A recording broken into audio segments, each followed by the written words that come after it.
सत्संगत जी, प्यार से कहना ध्यान निरंकार जी।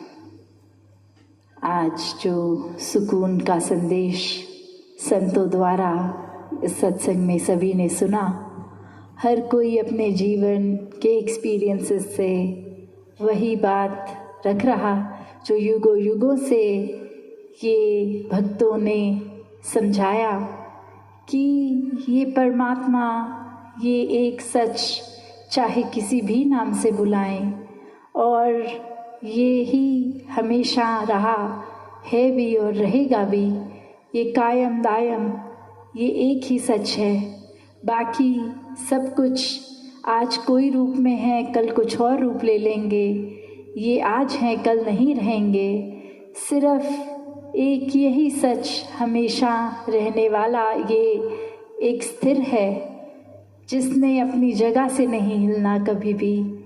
और जितना नाता इस मन का इस परमात्मा को पहले जानकर फिर जीवन में लाकर इसके साथ रखेंगे, ये कनेक्शन, ये नाता इस परमात्मा के साथ इस आत्मा का बनेगा, तो वही आत्मा जिस जीवन में शरीर में जी रही है, वो जीवन हर पल सुकून में हो सकता है। और कैसे फिर ये भाव मन में जो उथल पुथल आती हैं, वो टेम्पररी चीज़ों का कोई परमानेंट असर नहीं होता।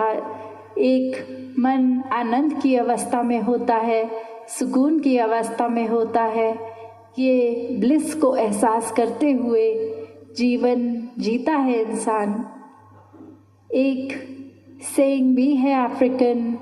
कि When death finds you, may it find you alive। कि ये संसार में जब आपको जीवन आपका ख़त्म हो जाएगा, ये एक अंतिम श्वास आएंगे, तो ये मौत भी आपको जीवित पाए। कि कैसे हर पल में जीना, लिविंग इन एवरी मोमेंट वाली बात, कि हर पल में जो जीते हैं इस एहसास में रह के, तो वाकई ही वो पूरन हर पल को जी रहे हैं। फिर उनको ना बीते हुए समय की एक यादों में डूबना या फिर आने वाले समय में उस एंटिसिपेशन में जीना, पर इस समय में क्या हो रहा है उसको पूरी तरह जीना। तो वो एक जीवित, वाकई ही जीवित है, जो परमात्मा से जुड़ा है, इस पल का पूरी तरह से उस पल में जीते हुए आनंद ले रहा है, भक्ति कर रहा है।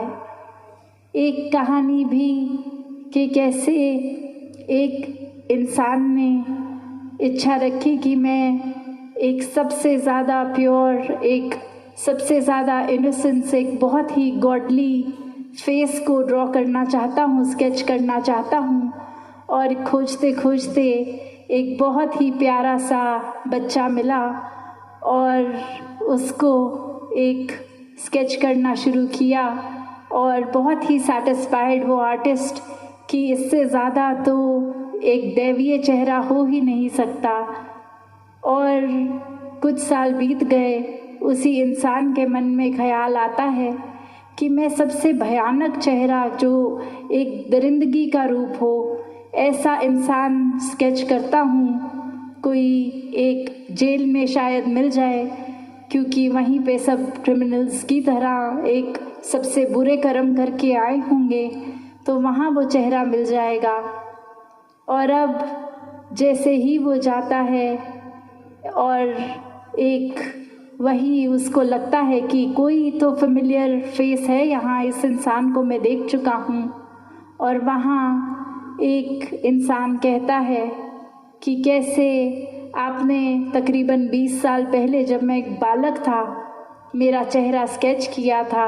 और आपने कहा था कि बहुत ही पायस और इनोसेंस है इस चेहरे पे। तो आज यही चेहरा फिर आपके आगे खड़ा है। और अब वो आर्टिस्ट भी हैरान कि एक मेंटालिटी वाइज तो यही सोच के आया था कि एक बहुत ही खूंखार चेहरा मिल जाएगा, और वहाँ वही चेहरा जो बहुत ही नादानी रखता है, अभी भी बहुत ही इनोसेंस रखता है, वो दिख रहा है और वो मान नहीं पा रहा कि इतना भोलापन होते हुए चेहरे पे ये कैसे कुछ गलत कर सकता है इंसान। और वही बात कि आज की भी हम अपने जीवन में झांकते हैं, एक कैसे अक्सर चीज़ों को जज करने लग जाते हैं हम कि ये हमारे मुताबिक ये चीज़ ऐसी है तो वाकई यही बेस्ट है, यही अच्छी है, ये हमारी प्रेफरेंस के हिसाब से बिल्कुल ठीक है, तो सबसे अच्छी यही चीज़ है। और वहीं एक हमारी डेफिनेशन या एक स्टीरियोटिपिकली हम कोई चीज़ किस तरह ढूंढ रहे हैं वो उस जगह पर ना मिले, उस जगह कुछ और मिल रहा है, तो ये मन फिर से सोच में पड़ जाता है। ये ऐसे ख्याल आते हैं कि मैंने तो सोचा था यहाँ इस तरह का ये होगा, जैसे इस कहानी में वो भयानक चेहरा उस जगह पे ढूंढ रहा, पर वहाँ एक वो इंसान मिला जिसका चेहरा तो बेशक एक इनोसेंस भरा था, पर उसके कर्म वैसे नहीं थे। तो कैसे एक इंसान अक्सर हर चीज़ को बहुत जल्दी जज करने बैठ जाता है, एक नफ़रतों के कारण भी खुद ही बना लेता है कि कैसे हम एक इस वजह से किसी से नफ़रत कर लें, इस वजह से किसी को बेहतर मान लें, एक ये बायस्ड नेचर बनाकर उस तरह जीवन जीता है कि ऐसे तरह के लोगों में उठे बैठेंगे और ऐसों से तो हम बात ही नहीं करेंगे। एक बात यहाँ वही वापस आती है कि ऐसा अगर जीवन बिताएंगे तो बेचैन ही रहेंगे, इतना कुछ सोच विचार कर रखना पड़ेगा, इतने पैरामीटर्स बनाए हैं तो उसमें फिट कर कर के एक खुद ही एग्जॉस्ट हो जाएंगे। तो इतनी थकावट, इतना मेंटल प्रेशर, ये कंधों पे बोझ लेना ही क्यों है? शुरू से ही इस परमात्मा से जुड़ के ये सुकून का जीवन ही क्यों नहीं बिताना, जिस पल ये एहसास हो कि कैसे हर पल में सुकून लिया जा सकता है, चाहे वो सुख की घड़ियाँ हो, दुख की घड़ियाँ हो, ये सुकून उसी तरह बरकरार रह सकता है। तो उसी पल इस परमात्मा की ओर मुख किया जा सकता है, ये ब्रह्म ज्ञान द्वारा जीवन में एक सुकून लाया जा सकता है। तो संतों ने यही हर समय समझाया, आज भी यही संदेश दे रहे थे कि ये श्वासों की घड़ियों ने तो ख़त्म हो जाना है, जीवन नहीं तो समाप्त हो जाना है। तो जिस समय हम इस संसार में आए, ये जो सुंदरता, ये चाहे प्राकृतिक थी या एक घर के माहौल या अपने मन की बात, तो जब इस संसार को छोड़ के जाएं तो वो संसार जैसा हमें मिला था उससे बेहतर छोड़ के जाएं, चाहे घर का संसार हो या बाहरली एक ये दुनिया, एक इकोसिस्टम की बात हो। तो कैसे प्राकृतिक सुंदरता को भी जहाँ रखना हमारा फर्ज है, वहीं एक रूहानी सुंदरता हमारे मनों में हमेशा रहे, क्योंकि एक मानवीय गुण तब तक ही हो सकते हैं जब वाकई ही ये रूहानी ताकत, इस परमात्मा, ईश्वर, अल्लाह, इस निराकार से जब जुड़ते हैं, ये देखकर अपने जीवन में इसको शामिल करते हैं हर पल में, तो ये रूहानियत से इंसानियत का जीवन आ जाता है। फिर सारे ये ह्यूमन वैल्यूज़ एक बाय प्रोडक्ट की तरह ही जीवन में रहते हैं। फिर छोटी छोटी चीज़ें अगर हम जीवन को जीते हुए गलत भी करते हैं तो वो मन में भाव आ ही जाता है कि ये कुछ यहाँ हमें सेल्फ रिफ्लेक्ट करना है, हम अपने रास्ते से थोड़े से एक इधर उधर हो गए हैं। तो वापस ये संत प्रवृत्ति वाले ही होते हैं जो अपने अंदर झांक कर एक रीअलाइनमेंट करते हैं खुद की। हमेशा वापस ये नाता अगर टूट भी गया किसी वजह से, परमात्मा से एक डिस्ट्रैक्शन कुछ आ भी गई, तो कैसे वापस रीअलाइन करना है इस परमात्मा के तरफ, ये एक सच्चाई, इस हकीकत के साथ वापस जुड़ना है।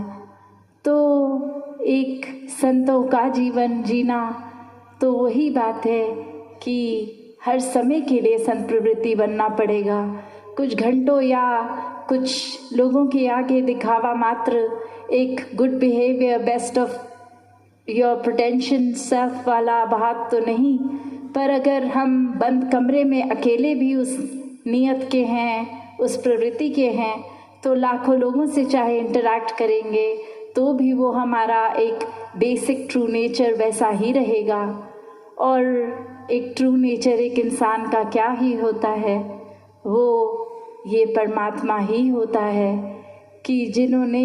एक अपने आप को आधारित कर लिया परमात्मा ने, तो वो संत प्रवृत्ति ही हो गए। वो संत एक स्वयं ही परमात्मा रूप हो गए। ये बात जो अक्सर हम पढ़ते भी है कि ब्रह्म ज्ञानी आप निराकार, तो एक इतना बड़ा खिताब जहाँ मिल रहा है, वो एक चाहे संगत में भी हमें कोई महापुरुष बोल के बुला लेगा, संत बुला लेगा, तो ये शब्द तक ही नहीं रहना, वाकई ही जीवन को ऐसा जीना है कि ये झलके जैसे एक फूल के अंदर अपने आप उसकी महक होती है, उसके गुण होते हैं, तो ना भी बोलो ये फूल है तो पता ही चल जाता है। उसी तरह सिर्फ शब्द लगाने से कि ये संत है, महापुरुष है, बात नहीं बनेगी। अपने जीवन को वाकई ही संतों वाला जीवन बनाना है, सेवा करते हुए वो भी निष्काम भाव से कि कैसे एक परमात्मा करवा रहा है तो हम करेंगे, और हम खुद कोई कैपेसिटी नहीं रखते, एक हम किसी की मदद करने लायक भी नहीं हैं। बस इस संसार के लिए जो परमात्मा एक जिस तरह हमें लाया है तो हमें एक गिवर रूप बनना है, उसमें भी कोई प्राप्ति के लिए नहीं, कोई ऐसी इच्छा नहीं कि सेवा करेंगे तो रिटर्न में कुछ मिलेगा, सेहत ठीक हो जाएगी या धन दौलत मिलेंगे। ये निष्काम भाव की सेवा, ऐसी सेवा ही एक भक्तों के मन में होती है। और सत्संग रूप में संतों के अनेकों एक शब्द सुनकर वापस एक अपने अंदर आध्यात्मिक जागृति आती है। ये सच्चाई के रास्ते पे संत हमेशा वापस डालते हैं, अच्छे वचनों से जोड़ते हैं, जो सोच बनकर फिर कर्म एक नियत बन जाती है। और कैसे ये सुमिरन की भी बात जब होती है कि ये कोई शब्दों का ही सिर्फ उच्चारण नहीं है, ये सिर्फ शब्द ही नहीं बोलने, पर जो भाव है कि वाकई ही सिमरन करते हुए ये अपने मन को इस परमात्मा से मिला के वो भाव आए कि एक जो भी जीवन में हो रहा है कुछ अगर ठीक नहीं तो वो गलतियां बख्शवाने का अपनी भाव, और साथ ही पूरे संसार के लिए एक वरदान्य जीवन हर किसी के हिस्से आए, ऐसे भाव संत रखते हैं। तो